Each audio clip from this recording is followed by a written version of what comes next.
వాము 100 గ్రాములు, కరకపిందెలు 100 గ్రాములు, అది ముక్కలు కొట్టి నేతిలో వేపించుకోమన్నా. కరక్కాయ చూర్ణం 100 గ్రాములు, అది డైరెక్ట్గా వేపించుకోండి. పిప్పలి కట్టే 100 గ్రాములు, అది వేపించుకోండి. సొంటి 100 గ్రాములు, 100 గ్రాములు సాల్ట్, సైంధవ లవణం కానీ సముద్రపు ఉప్పు కానీ. సముద్రపు ఉప్పు అయితే కొంచెం ఎక్కువ వేపించండి, సైంధవ లవణం అయితే ఒకసారి వేపించండి. ఇవన్నీ కలుపుకుని ఉదయం ఒక చిన్న స్పూను, సాయంత్రం ఒక చిన్న స్పూను మజ్జిగలో కలుపుకుని వేసుకోండి. అన్ని రకాలైన అజీర్ణాలు తగ్గుతాయి. ఈ అజీర్ణం తగ్గటం వల్ల అజీర్తి వల్ల వెళ్ళే మోషన్స్ కూడా తగ్గుతాయండి. జిగట విరోచనాలు కూడా తగ్గడానికి అవకాశం ఉంది.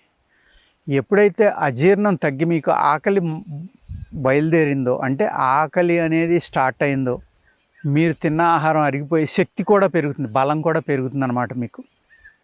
అప్పుడు ఆటోమేటిక్గా ఆరోగ్యం కూడా బాగవుతుంది. ఎక్కువగా పెద్ద వయసు ఉన్న వాళ్ళకి, పిల్లలకి కూడా ఇది చాలా చక్కగా పనిచేస్తుంది అన్నమాట. పిల్లలకైతే 1/2 స్పూన్ వేయండి.